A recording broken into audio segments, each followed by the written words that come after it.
Heinrich Severloh tracks the approaching waves of landing craft through his iron sights. The 352nd Infantry Division holds the 8-kilometer Omaha Beach invasion sector. Severloh locks a fresh ammunition belt into the receiver tray before the heavy steel bolt slams forward. Empty brass casings cascade onto the bunker's concrete floor, steadily burying his boots in a rising pile of metal.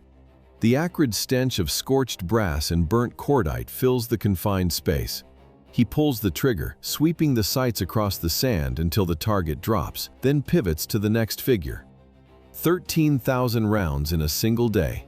A standard rifleman might eliminate 12 targets during an engagement, but a machine gunner erased hundreds.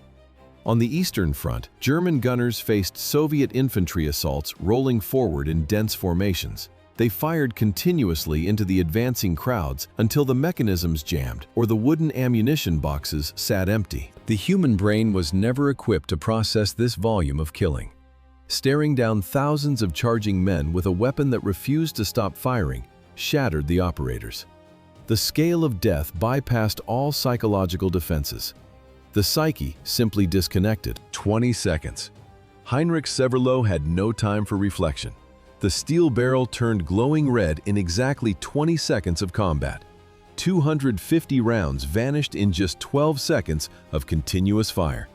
The gunner became a physical hostage to the rhythm of his weapon. Panic meant death. The cold metal overheated instantly.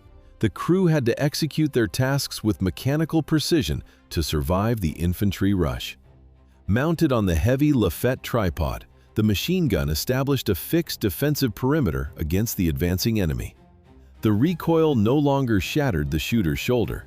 The tripod featured an optical sight and a remote trigger mechanism. Gunners could stay hidden inside deep concrete trenches. They tied a simple string directly to the trigger. They fired remotely from deep cover while the mount automatically swept bullets across the designated zone. But this firepower demanded constant physical feeding. The rapid rhythm dictated every single breath of the crew. Allied infantry waited for the exact moment the firing stopped. They knew the narrow window of vulnerability. The heavy bolt locked back. The gunner slammed the release catch. He pulled out the glowing hot barrel and inserted a fresh one in just a couple of seconds. How could a single soldier feed a weapon devouring hundreds of bullets every minute? He needed a dedicated entourage of 9 men. The true impact of this squad began with a massive payload of 1,800 rounds of 7.92 caliber ammunition. The Allied forces deployed their automatic weapons to support their advancing riflemen. The Wehrmacht completely inverted this established military doctrine on the European battlefields. The German army used their riflemen strictly to support and protect the machine gun. A standard German infantry division comprised about 15,000 men, and their entire combat philosophy revolved around this singular weapon. The 10-man infantry squad became a living shield dedicated entirely to the cold metal at its center. Human flesh existed primarily to serve the ammunition supply. The gunner initiated the violence with a 50-round drum, gripping the trigger while his assistant knelt closely beside him. The assistant flipped open the metal box, guided the ammunition belt into the feed tray, and the gunner quickly racked the bolt. Together, the crew bore the weight of 50 kilograms of cartridges pressing down upon their exhausted shoulders. A third soldier trailed directly behind them, hauling hundreds of additional rounds across the battlefield.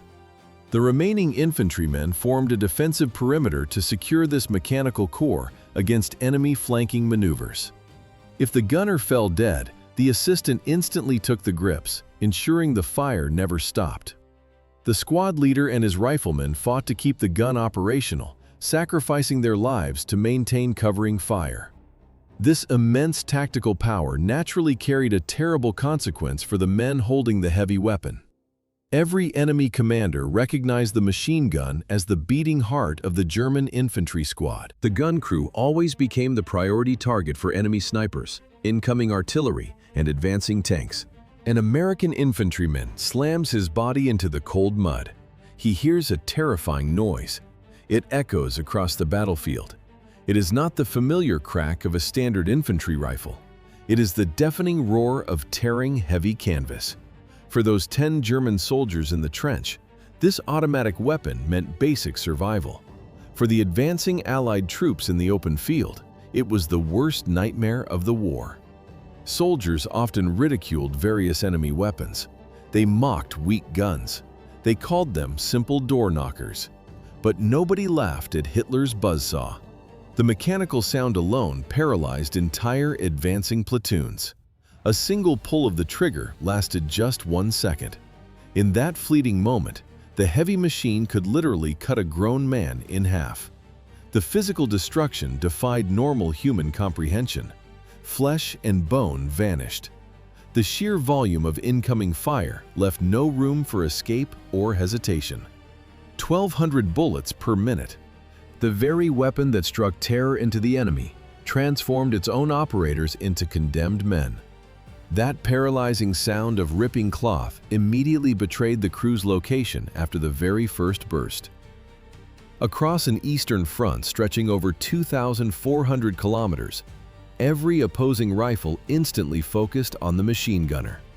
Allied infantrymen rarely showed mercy to the men who had just mowed down dozens of their comrades. Captors offered no handshakes or cigarettes to these specific prisoners. The gunners knew exactly what awaited them if they raised their hands in surrender. Yet leaving the trench before receiving an official order meant facing a firing squad consisting of their own officers. They found themselves trapped between two distinct threats. Retreat meant a bullet in the back from a German commander. Surrender promised a swift execution by the advancing enemy forces. The machine gunners preferred to fight to the very last bullet. Where did 400,000 frontline machine guns come from? They stamped them from sheet metal. The Wehrmacht demanded cheap steel to let men die behind the triggers. Germany held 69 million citizens in 1939. The state drafted millions. The invasion of Europe required immense firepower. Every infantry squad needed a corps. The front consumed an ocean of weapons. Lives lost value. Metal screamed. Factories matched the bloodbath. The army previously relied on the heavy 08 model. The gun weighed 40 kilograms. Water cooled its thick barrel. Men struggled to move it. It failed to match the new Lightning war. Designers then offered the Model 34. It fed from a belt. Barrels swapped out quickly. But the design proved deeply flawed. Production demanded 150 man-hours per single unit. Workers carved parts from solid steel blocks. Precision machining took too much time. Mud clogged the tight-moving parts. Cold weather choked the action. It cost too much money. The Reich needed speed. Engineers abandoned expensive milling. Flat steel sheets slid directly under massive industrial presses. The factory floors roared constantly. Dies crushed iron. Heavy thuds shook the concrete walls. Workers snapped the thin stamped shells together. Rivets replaced complex screws. Welders sealed the rough seams. Assembly took minutes. Lines moved fast. Cost dropped. Quantity replaced quality. This was calculated cynicism. While the earlier models required meticulous craftsmanship and immense resources, the new stamped metal parts cut the price in half. 100 civilian lives for a single dead soldier. By October 1941, those 400,000 stamped weapons found a new target among unarmed people. The arithmetic of occupation demanded blood, and German generals issued a strict directive across Yugoslavia. 10 soldiers from a local infantry company lay dead, while 26 others required medical attention after a sudden resistance ambush. The retaliatory equation was simple, leaving the local inhabitants of Kragujevac to pay the calculated price. Before the war, the population of Kragujevac stood at roughly 30,000 people, meaning the impending massacre would scar almost every single family. A Wehrmacht officer unrolled the official paper, reading the execution order aloud to the formed ranks.